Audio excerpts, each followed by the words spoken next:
last name. UFC is only for the real fighters, not the cheater. Were you surprised by Paddy's game plan? I didn't understand his game plan even. He wanted to box with Gaethje, but he couldn't wrestle him. He couldn't box him. He just a little bit young and he has a better chin. But he's a trash can. Just curious, what did you think about Paddy's chin? Because a lot of people say Justin Gaethje is the hardest hitter they've ever faced. Yeah, but Paddy got knocked out like 15, 20 times. Yeah, Justin was like 3-4 years ago, he was different. Now it's like he's getting old and last a couple fights he got. Paddy's heart. The grit of this kid. I don't care that he lost the fight. He comes back and murders like most guys. Yeah. Like anyone that doesn't have the grit. Like obviously everyone, like myself and everybody else, is worried about how much a fight like this takes out of you. But he's super young. Yeah. Like, you know what I mean? I think he's young enough to bounce back from a fight like this and to turn it into a superpower moving forward. Because not many people survive Gaethje the way he does, the way he did, or like have moments of greatness late in the fight after taking the hits that he took.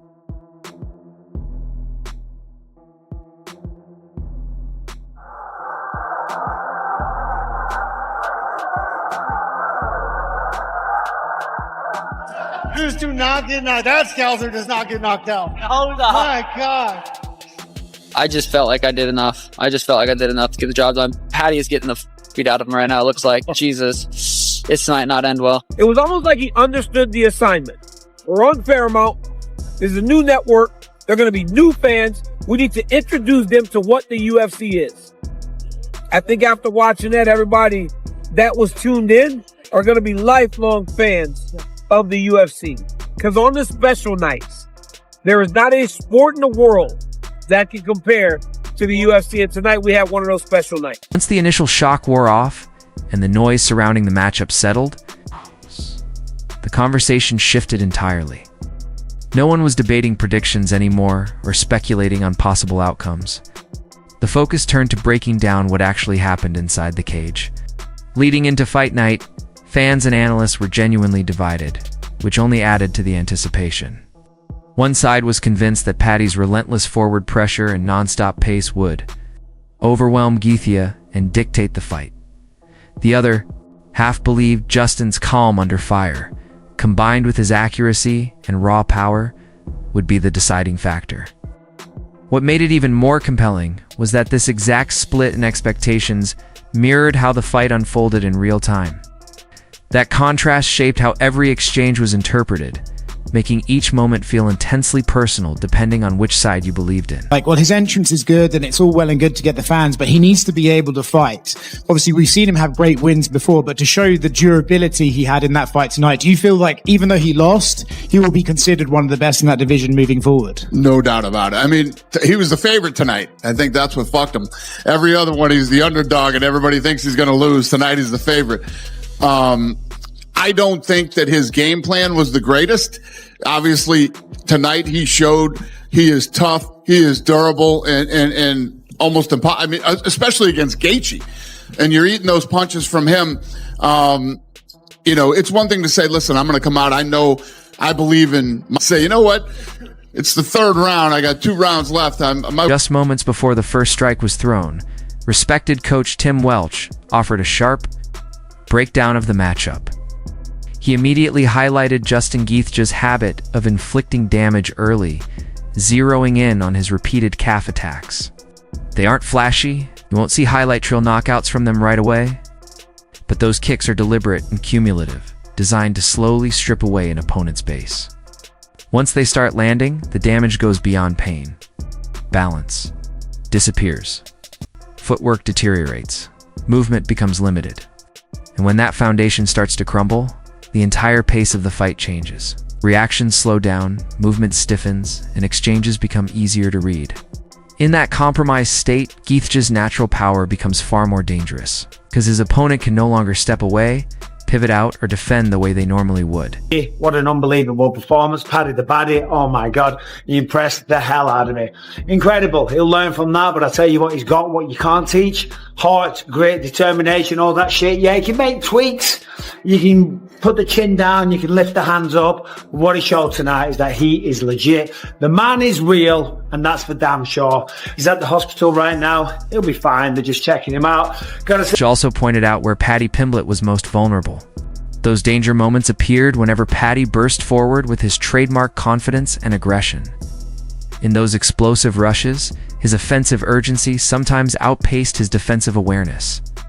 Against a precision striker like Justin Gaethje, that kind of split-second lapse can be the difference between landing clean or being put out cold. Even the slightest delay in bringing his guard back left his chin exposed during those wild exchanges. From Tim's seasoned perspective, the equation was frighteningly simple. One perfectly timed counter from Justin could end the fight on the spot.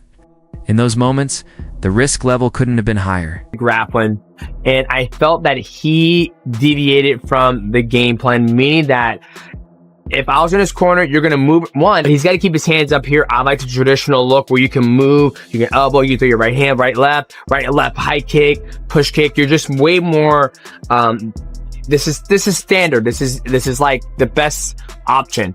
But I still feel like he deviated from the game plan where I think he felt that he was going to be able to knock out Justin Gaethje, and I just don't think Paddy Pimblett has that torque.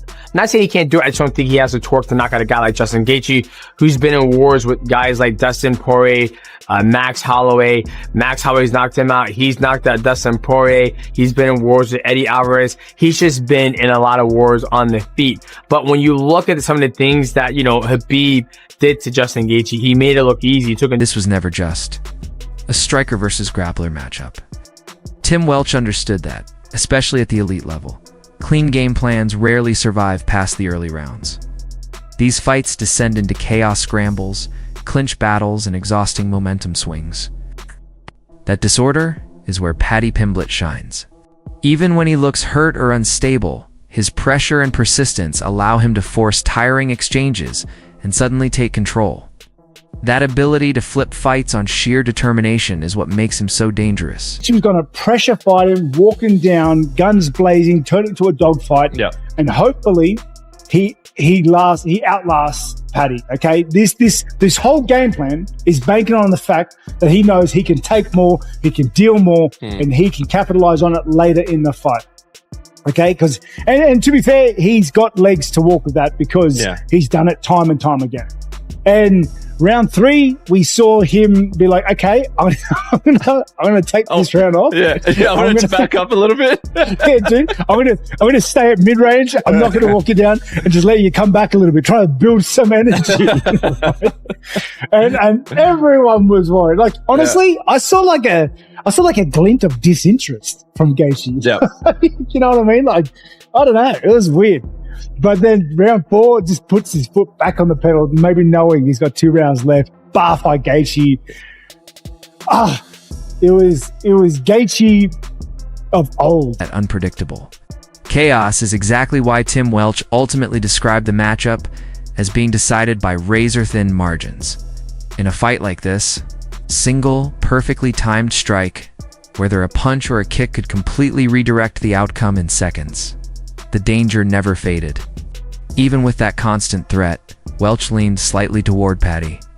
Not because there was a safe or obvious path to victory, but because across enough possible scenarios, he believed Paddy would find a way more often than not.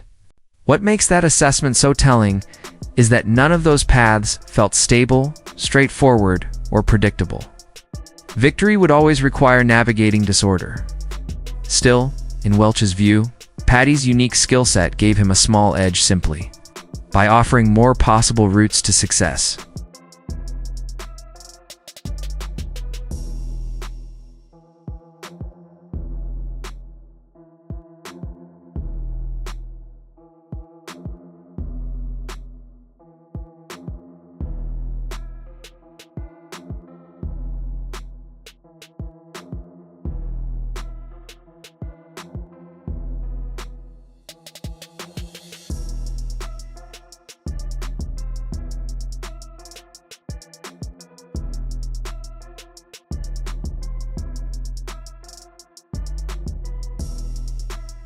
don't want to look like a loser right now, but everyone saw I was better than Justin that fight, but the UFC wanted him to win. The lad smashed my eye with his finger. I had to play all of the rounds with a broken eye, which is not fair. You saw him do it to Michael Chandler. He's taken on the highlight, Justin Gaethje. 26 wins, 5 losses, 20 KOs. The dude fucking KOs people. Early on, he'd calf kick the fuck out of people. He'd calf kick people where they couldn't take it anymore. He had many TKOs from calf kicks alone. The guy is just a dense fucking ball of muscle, built for fighting, 37 years old now. He's crumpled people with his left hook. He's crumpled people with his right hand. Paddy Pimblett is going to have to be very careful throwing his flurries on Justin Gaethje. Justin Gaethje will sit down and rip a left hook, or sit down, drop his head, and launch a right hand. That's Justin Gaethje's ways to win. He could. With every exchange punch landed and every kick answered, the opinions stayed perfectly divided. It felt like watching two opposing combat philosophies collide. One side believed Paddy Pimblett's wild, unconventional movement, combined with his natural grappling instincts, would drag Justin Gaethje into prolonged chaos and force him to operate outside his comfort zone. The other side placed their full trust in Justin's discipline, his proven finishing power, and his composed striking.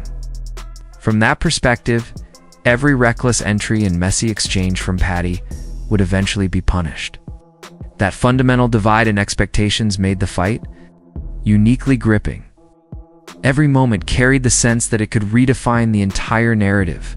The energy in the arena among analysts shifted constantly, because neither fighter allowed the other to establish anything resembling control or consistency. Gaethje, with the title around his waist, he earned it. Justin Gaethje's fought all these fucking monsters his whole goddamn career.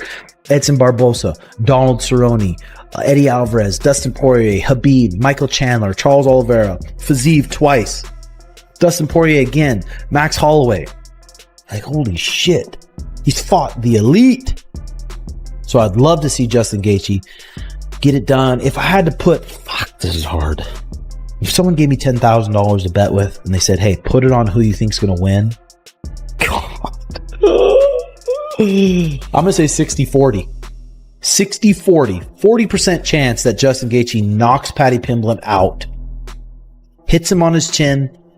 When Paddy Pimblett's flurrying, hits him right on his fucking, hits him right on the scouser chin. Bunk. Gets dropped. 40% chance, I think. 60% chance this fight, Justin's not able to find him. It's a little bit, it's like a spastic, weird style. He's not able to find his chin. If Paddy Pimblett puts him on his back, it's going to be a long... Welch broke the fight down to cumulative damage and precise timing. Highlighting Gaethje's calf strikes as pivotal, early leg attacks disrupt stance, movement, and defensive reactions. While Paddy's aggressive style pressures opponents, it also creates openings for a precise striker like Justin to end the fight instantly. As rounds progressed, chaos was inevitable, but that's where Paddy's confidence, grappling skill, and resilience could turn the tide. Welch called it a calculated high-stakes battle where a single critical moment could decide everything.